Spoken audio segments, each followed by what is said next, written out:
Une petite Akdama. Donc, nous en sommes arrivés au début du chapitre Mem Aleph, la fin de la page Nunvav, on va le voir bientôt. De quoi parle-t-on? Bien, nous avons donc dit longuement, comme on l'avait dit la semaine dernière, en réalité, ce chapitre Mem Aleph 41 est un chapitre qui est un peu une charnière. Maintenant, on va approfondir les choses. C'est-à-dire que jusqu'à présent, dans les chapitres précédents, le Admor Hazaken est venu et nous a dit que sans Ahava Ve'yira, sans l'amour et la crainte de Dieu, tous les Maasim Tovim, toutes les mitzvot, toute la Torah que nous étudions, tout cela ne s'élève pas, ne peut pas s'élever en haut, puisque Ahava Ve'yira, c'est comparé aux deux ailes de l'oiseau. Alors bien sûr, quand on fait une mitzvah, on étudie la Torah, on a fait l'oiseau, le corps de l'oiseau, mais un oiseau qui ne s'envole pas. C'est un oiseau qui a raté son but. Et donc ici, on est en train de nous dire, attention, va veillera, c'est l'amour et la crainte de Dieu, c'est la clé. C'est avec ça que l'oiseau peut s'élever. Mais tout cela, L'Admor Hazaken l'a longuement développé d'un point de vue général. Maintenant, on va entrer dans le, si je peux dire, dans le vif du sujet. Plutôt, on va le dire plus précisément. Qu'est-ce que c'est que Hava? Qu'est-ce que c'est Yira? L'amour, la crainte, comment on peut les avoir? Parce que finalement, c'est très bien de dire que c'est un préalable. Il faut avoir Hava et Yira, parce que sinon, bon, bien sûr, dans la halacha, il faut toujours accomplir une mitzvah, il faut toujours étudier la Torah, même si la kavana n'y est pas, même si on n'a pas mis tout le sens qu'on aurait dû. Mais malgré tout, il y a un problème. Qui peut avoir facilement Ahava ve'yira, l'amour et la crainte? Ce n'est pas quelque chose de donné à tout le monde.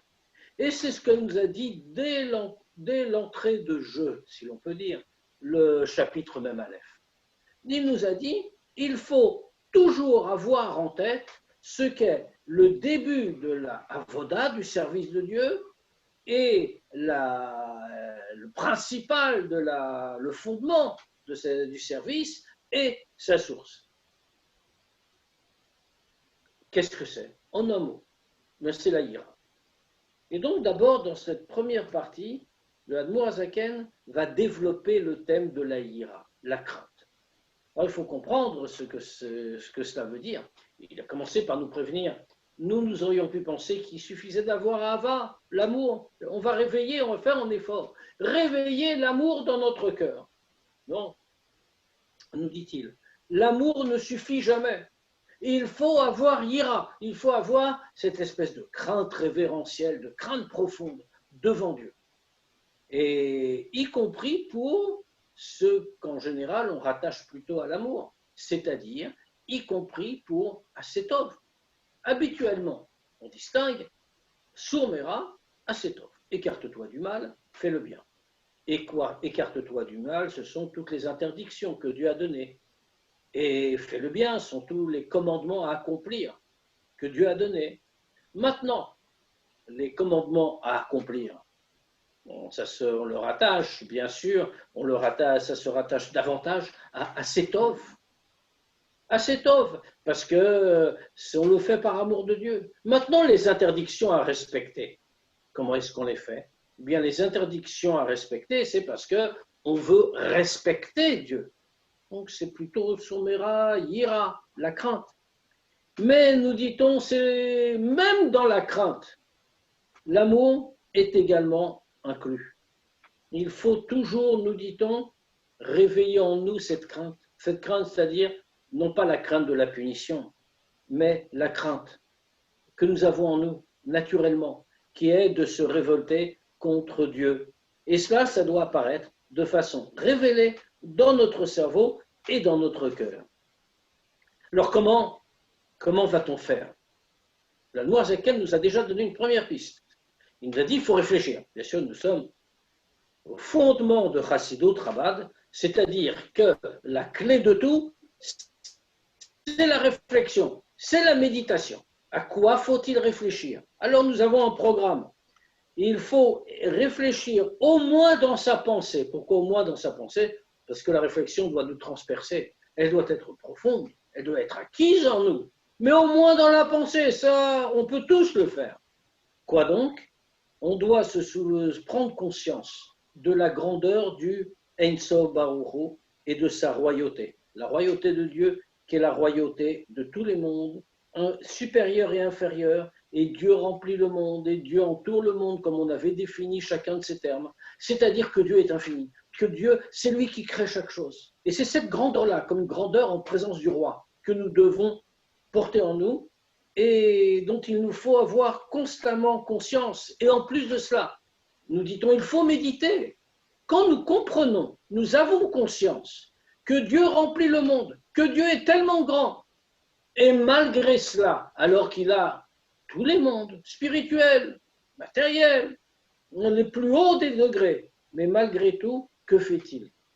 L'Admour HaZaken nous a dit, il unit son nom avec son peuple Israël en général. On dit Dieu a choisi un peuple. Alors qu'est-ce que c'est que cette méditation qu'on doit avoir? C'est pas seulement cette union, nous a dit l'Admour HaZaken, qui est entre Dieu et la création, c'est pas seulement pour le peuple juif, en général, mais c'est pour chacun en particulier. Puisque l'Admour HaZaken a cité Chayav Adam Lomar Bishvili Nivra Olam. L'homme est tenu de dire c'est pour moi que le monde a été créé. Et il faut prendre ça au sens strict. C'est-à-dire si moi, individuellement, je n'avais pas été là, Dieu n'aurait pas créé l'univers. Pourquoi? Parce que ma avoda est importante, et chacun doit le dire, bien sûr. Ma avoda personnelle est importante. Si je ne la fais pas, il manque quelque chose dans l'univers. Alors il faut s'arrêter 2 minutes pour comprendre ce que c'est que cette méditation.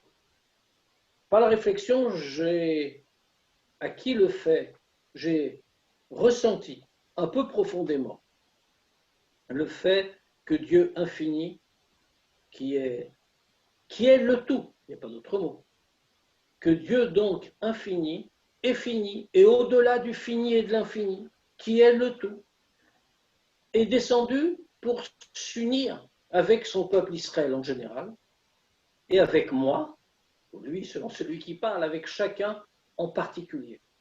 Alors quand on ressent ça, mais réellement, alors la seule chose que l'on peut avoir comme conclusion, c'est éveiller en nous ce sentiment de crainte et de respect. On se trouve devant le roi, et le roi me choisit, et il me parle, et il me demande, non pas, bien sûr, au peuple juif en général, ou à l'humanité en général, ou à la création en général, mais aussi à moi, toute petite créature. Dieu considère que je dois accomplir sa volonté. Quand je médite à cela, alors dans ce cas-là, ça fait naître en moi cette vraie ira profonde. Et la volonté de faire la volonté de Dieu, comme n'importe quelle avoda, a dit le Admour HaZaken, on s'était arrêté là, comme n'importe quel avodat teved, le travail d'un serviteur. C'est-à-dire comme un serviteur qui ne fait qu'un avec son maître. Eh bien, à ce moment-là, c'est toute cette grandeur de Dieu qui, d'une certaine façon, m'écrase. Comment puis-je me comparer à lui? Et pourtant, lui me choisit et me demande comment ne lui obéirais-je pas.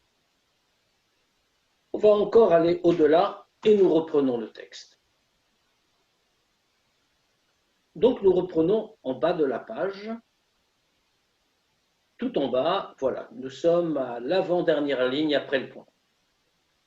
Veine, Hashem nitzav alav. Il faut aller encore plus loin. Ce n'est pas seulement que je réfléchis que Dieu est descendu jusqu'au monde et au peuple infini avec le peuple juif en général et avec moi en particulier. Non, bien plus. Hashem nitzav alav. Voilà que Dieu se tient au-dessus de lui. Umlo kol haaretz kevodo. Et il remplit la terre de sa gloire. Umabit alav. Et il le regarde. Ubochen klayot valev. Il examine ses reins et son cœur. Imovdo karaoui. S'il le sert comme il convient. En réalité, ici, le Admour Hazaken, dans tout le petit passage que j'ai résumé auparavant, avec ces deux phrases rajoutées, eh bien, qu'est-ce que nous voyons? Nous voyons que l'Admour Hazaken a fait une comparaison avec le roi. Un roi, on peut le voir de différentes manières. On a dit, Dieu est Memalé Kolalmin et Sovev Kolalmin.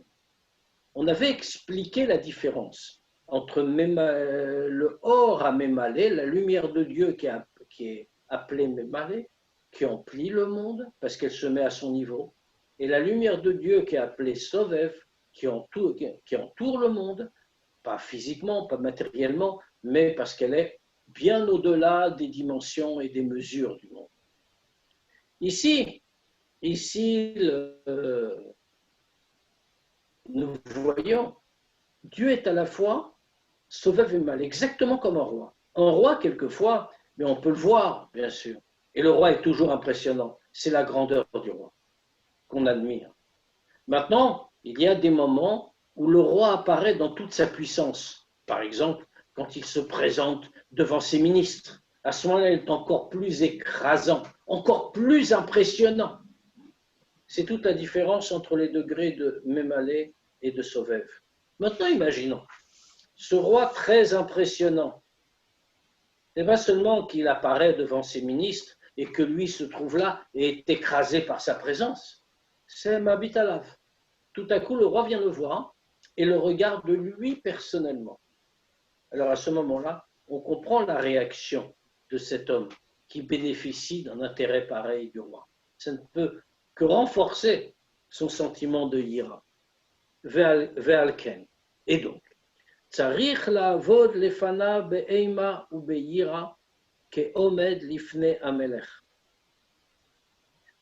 Et donc, il faut servir devant lui, en traduction littérale, avec crainte et avec peur, comme celui qui se tient devant le roi.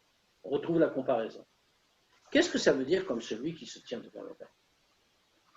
C'est-à-dire que constamment, nous sommes en présence du roi. Constamment, Dieu nous regarde. Constamment, Dieu est au-dessus de nous et regarde si on le sert. Et donc, on doit savoir, mais être conscient au sens très littéral, que nous sommes devant lui constamment. Et donc, on ne peut être que plein d'une conscience de Gira. Il y a une histoire qui est rapportée par Reb Mendel Futerfas, qui dit qu'à l'époque du Admour Hazaken, il y avait un des chassidim du Admour Hazaken qui était un grand commerçant. Et son commerce le conduisait à fréquenter les seigneurs, les gens très riches, les gens importants. Je ne sais pas ce qu'ils vendaient exactement, je pense qu'ils vendaient des bijoux, des pierres précieuses, des choses comme ça. Et donc sa clientèle, c'était évidemment les couches élevées de la société de l'époque. Il avait l'habitude de fréquenter des seigneurs, ce qui était rare pour un juif en ce temps-là. Et donc il n'était pas très impressionné par l'apparence de puissance des seigneurs. Un jour, il est arrivé qu'il a dû aller à la cour du roi. Évidemment, tous les seigneurs se tenaient devant le roi avec un grand respect visible. Mais lui n'était pas impressionné, parce qu'il avait l'habitude justement de fréquenter des ministres, des gens très puissants. Le roi, pour lui, c'était qu'un de plus. Et donc, il n'a pas manifesté véritablement de crainte. Le roi, c'est une histoire vraie, hein. Ce n'est pas le roi d'ailleurs, ça se passe en Russie, c'était le tsar. Le tsar, quand il l'a vu, a immédiatement remarqué qu'il ne se tenait pas comme les autres. Alors que tout le monde était complètement annulé devant la présence du roi, ne sachant, vraiment ressentant, montrant cette crainte. Lui se tenait normalement, pas irrespectueux, mais normalement. Le tsar l'a remarqué, n'a rien dit. Il est passé. Et le lendemain, le juif reçoit une convocation de se présenter à la cour devant le tsar. Le commerçant en question était un homme intelligent. Il a immédiatement compris de quoi il s'agissait. Il s'est dit, c'est vrai, hier tout le monde était complètement à plat ventre, intellectuellement, spirituellement, devant le roi, et moi non. Moi je me tenais normalement. Le tsar a dû le remarquer. Et donc, il avait très peur parce qu'on est en Russie, au temps du tsar, tout peut arriver. Et donc, il ne sait pas quoi faire. Alors, il se prépare. Et le lendemain, mais tremblant, il ne sait pas s'il va revenir, s'il ne va pas être envoyé directement en prison ou en Sibérie. Et donc, il est dans un état terrible. Il se présente en tremblant au palais. Et là-bas, il est introduit devant le tsar. Et littéralement, ses jambes tremblent. Il ne tient pas debout. Il a du mal. Le tsar le regarde et lui dit, c'est comme cela qu'il faut se présenter devant le roi. Alors, Madame Tafas raconte cette histoire, qui est encore une fois authentique, mais il nous dit c'est de cela que parle le Admorazaken ici. Quand on se présente devant le roi, alors on doit être rempli d'une crainte qui fait qu'on nous retire toute force, toute médecine ou toute existence. On tremble littéralement. Donc c'est à ça qu'on doit arriver, on doit y réfléchir. Ve'amik marshavazo, et donc on va s'approfondir dans cette pensée-là. Ve'arirba kefi yecholet asagat mucho marshavto.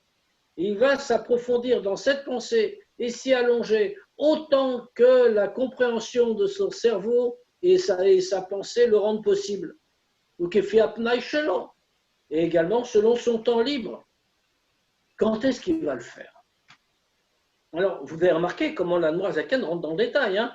On avait dit dans ce chapitre même Aleph, c'est vraiment un mode d'emploi, un chemin qui nous a indiqué. On nous a dit, oui, vous devez avoir Avaveira, l'amour et la crainte. Et si vous ne les avez pas, vos mitzvot, votre Torah ne s'élèvera pas. Et il fera un manque terrible. On dit, voilà, vous voulez avoir Ira, puisque on doit commencer par Ira. C'est la base de tout. L'avoir Ira, il y a une solution. Réfléchissez à ça. Alors, selon vos capacités intellectuelles, nous dit-il, selon ce que vous êtes capable de penser. Alors, bien sûr, la pensée de l'un n'est pas comparable à la pensée de l'autre. Chacun a des qualités différentes, des capacités différentes. Mais en tout cas, chacun peut réfléchir à son niveau. Et selon son temps libre, quelqu'un qui est, comme on appelle chez les chassidim Oved, quelqu'un qui sert Dieu. Et aussi que, par exemple, il va consacrer un temps à cette activité-là, qui est une vraie avoda. C'est pas j'y pense au passage. Bon, c'est bien déjà d'y penser au passage. Mais y penser au passage ne va jamais réveiller en nous cette crainte. Il faut s'y approfondir, comme a dit l'Admorazaken, et le faire très longuement.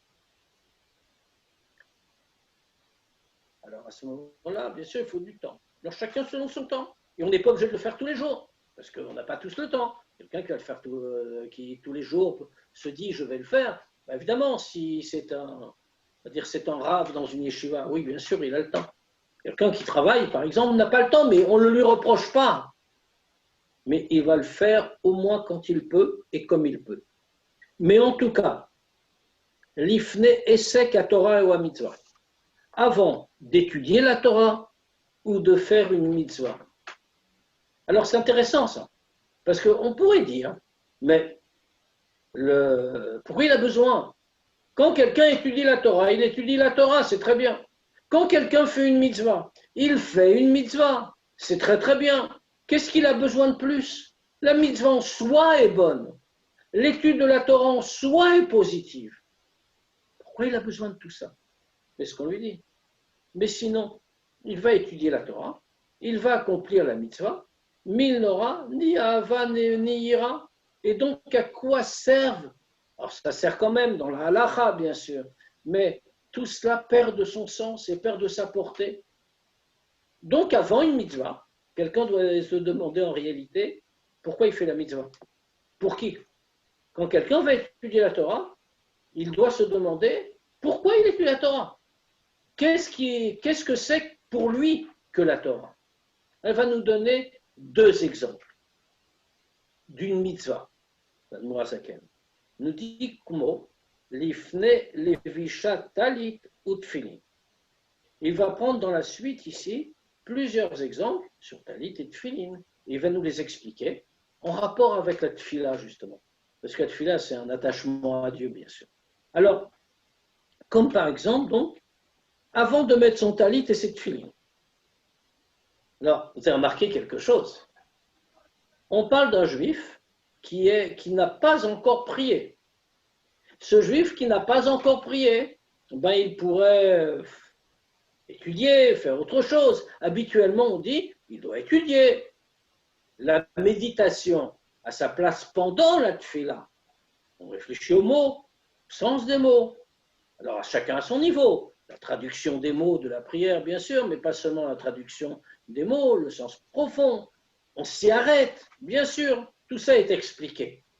Mais si on n'a pas commencé à prier, on est avant la tfila. On est au moment où on va mettre le talit et les tfilin. Et le Admour Azaken vient nous dire, ça c'est le moment. On va voir hier. Alors avant la mitzvah, avant de mettre un talit, avant de mettre les tfilin, on doit méditer sur ce qu'on vient de dire. Vegam, idbonen sheor enso baruchu, asovev kol almin, umemale kol almin, uratson haelyon, umeluvash beotiot vechokmat haTorah, ubetzitzit utfilin elu, ubekriato, on va s'arrêter là. Il va aussi réfléchir à autre chose.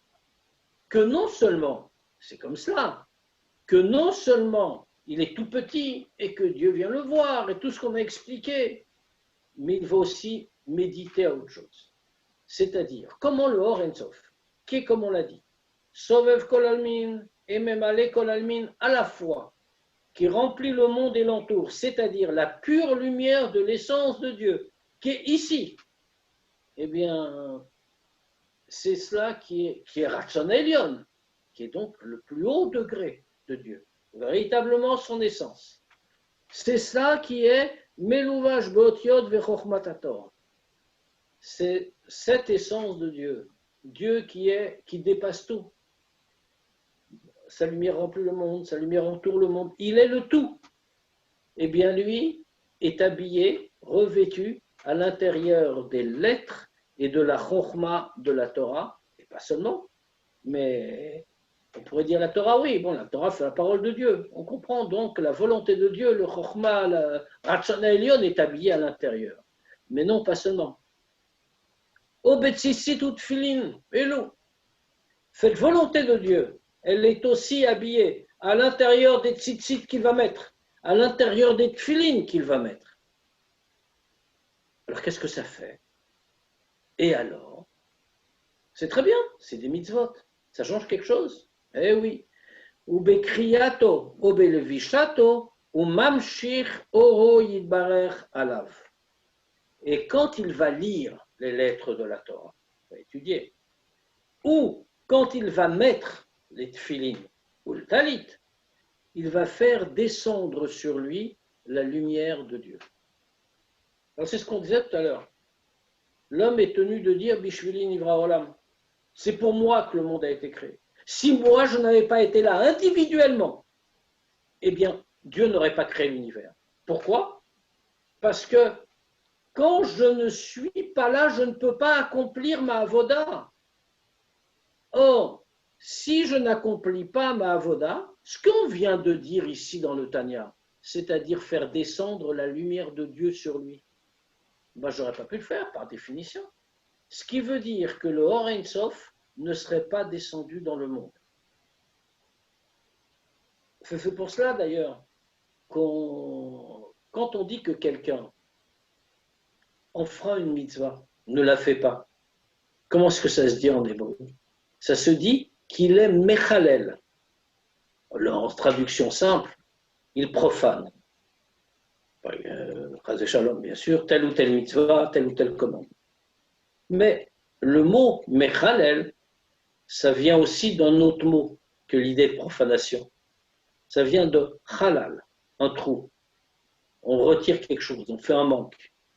Quand quelqu'un n'accomplit pas la volonté de Dieu, il fait un manque dans la révélation du Or Ein Sof dans ce monde. Et donc il retire vraiment quelque chose. Et c'est cela le rôle de chacun. Dehaïnu, comment fait-il descendre? Al-Chelek Elokam Imal Shebetor Gufo. Où fait-il descendre ce or? Il le fait descendre sur la partie de Dieu, sa neshama, en lui, chacun d'entre nous. Achelek Elokam Imal Mamash, a une partie de Dieu en haut, vraiment, qui est à l'intérieur de lui, dans son corps. Et quand il va la faire descendre, c'est les kalel ou les batel beoro yidbarech.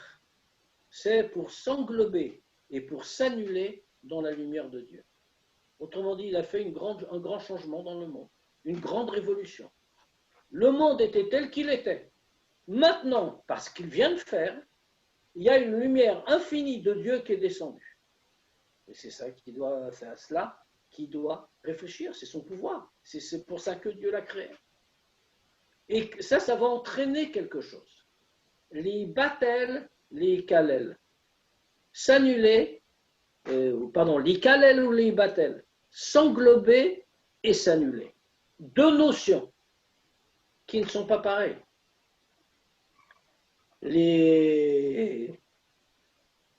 Pourquoi? Parce qu'en réalité, la notion de bitoul, leibatel, s'annuler, c'est qu'en réalité, plus rien n'existe. Je n'ai pas envie de faire le mal, de faire autre chose que la volonté de Dieu, parce que je n'existe plus. Je suis batel, je suis totalement annulé devant Dieu. L'ikalel, je m'englobe dans cette volonté. Pourquoi? Parce que, quelle est la différence? Parce qu'à ce moment-là, ce n'est pas que plus rien n'existe, mais je suis englobé dans la volonté pour l'accomplir. À la limite, le bitou entraîne que cette annulation entraîne que je n'existe plus, donc je ne vais rien faire. Bon, pour le bien, bien sûr, ici. L'ikalel, ça signifie qu'au contraire, je vais absorber l'idée de Dieu. Je vais m'unir à lui. Et ça va me pousser à agir. Alors, on l'a dit de manière générale. On vient de voir quel était le programme, comment on va réfléchir, comment on va méditer et quelles vont être les conséquences de cette méditation. Mais on va le voir plus en détail. Vederer Prat, de manière plus détaillée. Betfilin, d'abord dans les tfilin. Li batel ou li kalel prinat rochmato binato shebe nafsho elokit beprinat rochmato ובינתו של אין סוף ברוך הוא המלובשות בדרך פרט בפרשת קודש והיה כי הביאך. C'est-à-dire, quand on regarde les tefilines, on va, en mettant les tefilines, donc comme on l'a dit, s'annuler et s'englober. S'annuler n'existe plus, mais ça ne suffit pas en vérité de s'annuler. Parce que nous ne sommes pas ici pour ne pas bouger, pour ne disparaître entièrement, mais il faut aussi l'ikalel. Ça veut dire quoi? Quand on aura un obstacle, quand il y a quelque chose qui s'opposera à Dieu dans notre vie, alors on saura réagir, parce qu'on est englobé dans sa volonté. Qu'est-ce qu'on va englober, annuler? Son degré de Chochma et Bina, ces degrés intellectuels qu'il y a dans son effet shelokit, bien sûr, puisqu'on fait une mitzvah, dans son âme divine. On va les englober, les attacher avec quoi? Chochmato binato shlenso baruchu. Avec les degrés de Chochma et Bina qui sont dans le Ein Sof. Alors comment on fait ça? Mourazaken nous invite à quelque chose d'impossible. Nous avons différentes capacités intellectuelles. Ou plutôt, ce qu'on appelle en hébreu les mouchin, les capacités intellectuelles, sont divisées en trois grandes parties. Chochma, Bina, Da'at. On ne va pas réexpliquer ce que c'est que ces trois parties-là, mais Chochma, on traduit ça par sagesse, Bina, c'est la faculté de compréhension, d'analyse, et Da'at, c'est l'absorption, l'intégration. Le degré de Da'at, nous dit le Zohar, se décompose en deux. Il y a un Da'at, l'intégration des notions qu'on a absorbées par Chochma et Bina. Il y a un degré de Da'at attaché avec le Chesed, et un autre attaché avec la Gvura. Donc, au total, 4 parties de l'intellect.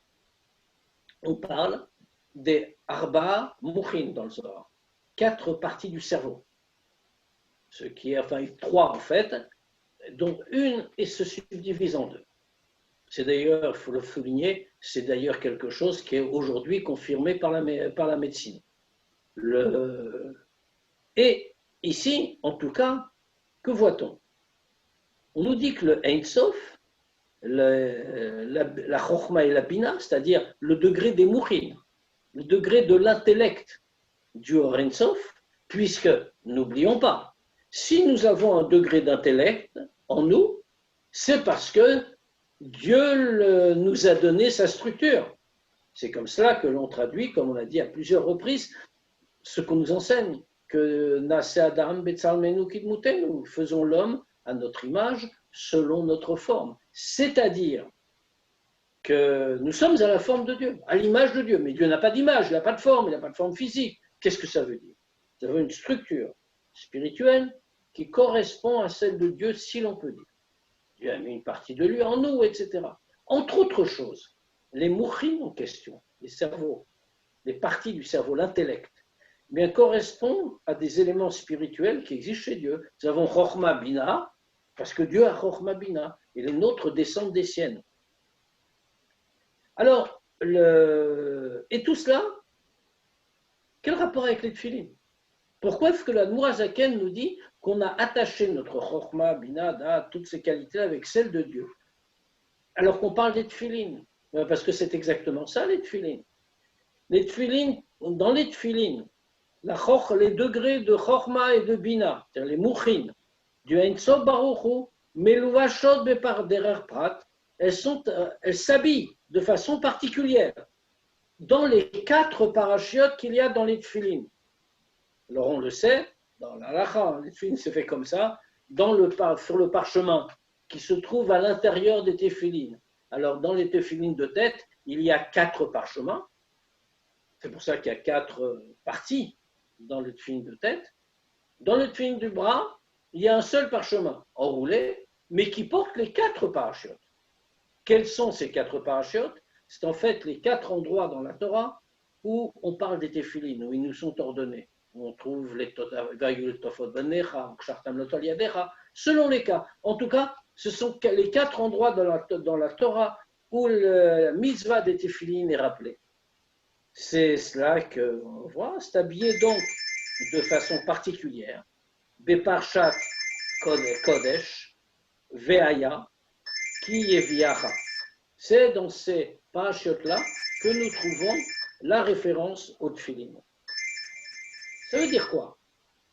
Cela veut dire, nous dit le Zohar, que les mouchin de Dieu vont s'habiller à l'intérieur des tefilin et nous-mêmes, nous allons avoir les mouchin de Dieu attachés avec les nôtres au travers de ces 4 parachutes, puisque ce sont des parachutes où s'est habillé le Or Ein Sof. Alors, ça veut dire quoi? Une fois que nos capacités intellectuelles sont attachées avec le degré correspondant chez Dieu, qu'est-ce que ça signifie? Des haïnu.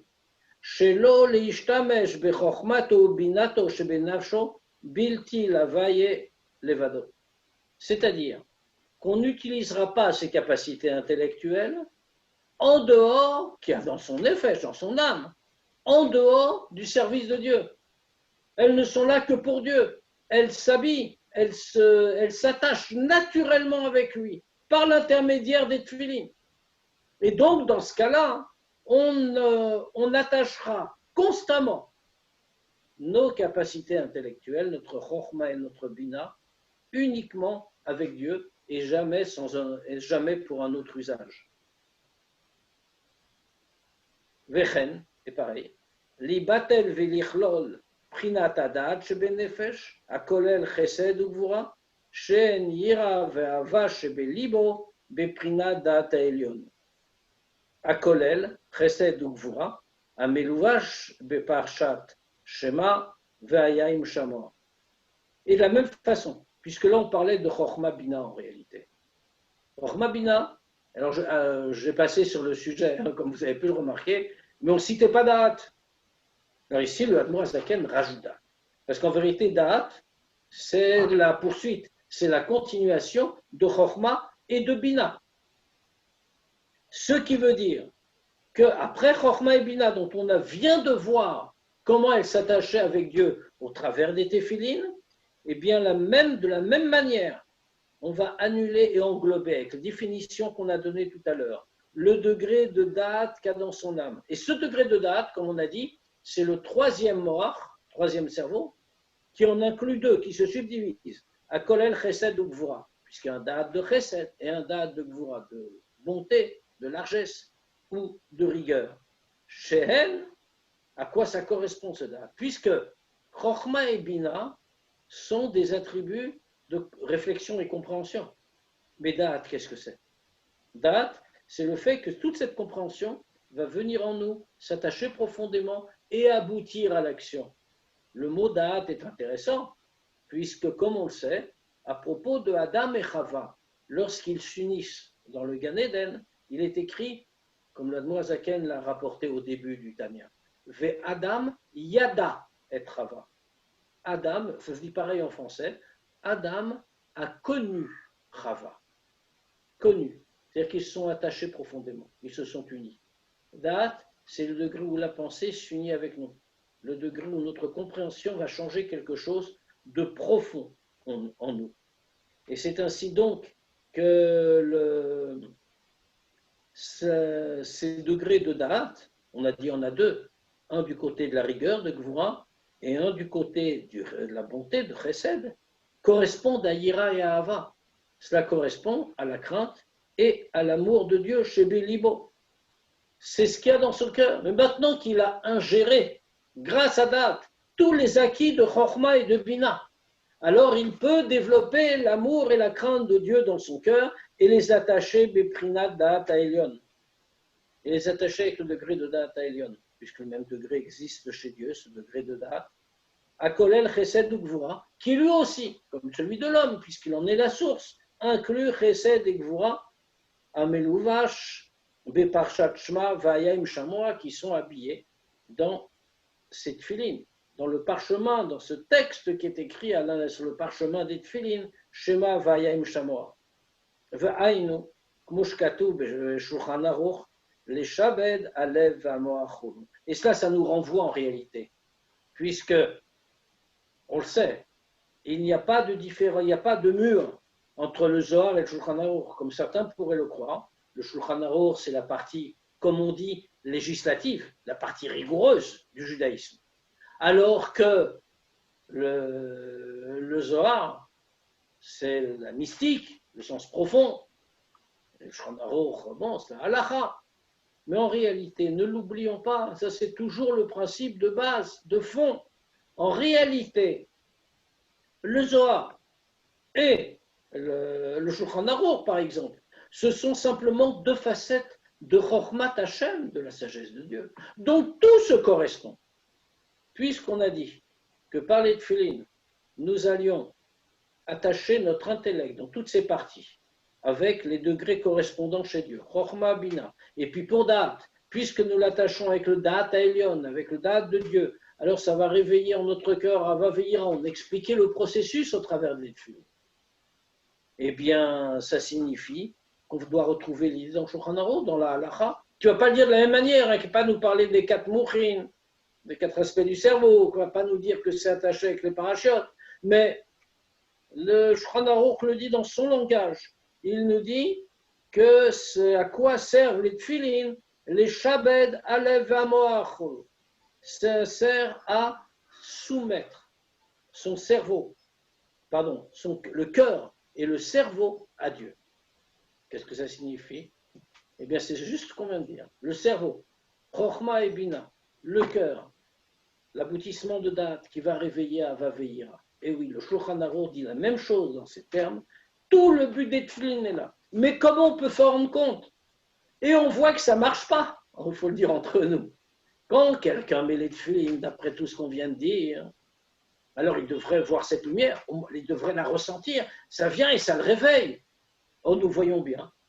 Malheureusement, ça peut, certainement par notre propre exemple, aussi pour certains d'entre nous, que quand on met les tfilines, nous ne ressentons pas tout cela. Et là, juste après, le Admor Zaken continue en nous parlant du talit. On va voir qu'on a la même question. Mais ça, la lumière vient. La lumière vient toujours. La seule chose qui se passe, c'est que nous pouvons ne pas la ressentir. Et si on ne la ressent pas, c'est qu'il a manqué la méditation préalable. Et si on avait eu cette méditation par avant, comme le Admour Hazaken nous le dit, on a la garantie qu'on ressentira tous les changements que réalise le fait de porter des téfilines. On va s'arrêter là pour ce soir, je crois. L'heure est déjà arrivée. Et nous reprendrons donc la semaine prochaine sur justement le talit. Et le Admour Hazaken, après nous avoir expliqué les téfilines, va nous expliquer maintenant comment ce que nous apporte le talit et ce qu'il nous donne à recevoir. Il ne nous reste plus qu'à travailler un petit peu pour parvenir à tout ça, mais on verra les résultats la semaine prochaine, certainement. On reprendra à la choule ou toujours en Zoom? Alors, toujours en Zoom, comme je le disais tout à l'heure, pour le moment, mais je vais l'écrire. Je vais l'écrire, je vais envoyer dans le groupe Minyanim avec toutes les takanotes. Je l'ai dit déjà, mais je vais le redire. Les cours sont pour le moment suspendus et je pense qu'ils le resteront jusqu'en septembre parce que les cours posent des tas de problèmes en vérité du point de vue sanitaire. On est trop près l'un de l'autre, on n'a pas de masque, etc., etc. Alors on pourrait s'écarter d'un mètre, mettre des masques, mais je n'y crois pas trop. Mais malgré tout, on va les reprendre à la rentrée, on va se laisser un peu de temps à voir déjà comment ça tourne à la choule. Il y a quelqu'un, Madame Lelti, qui me demande si mais les femmes ne mettent pas les téfilines. Et c'est vrai, et vous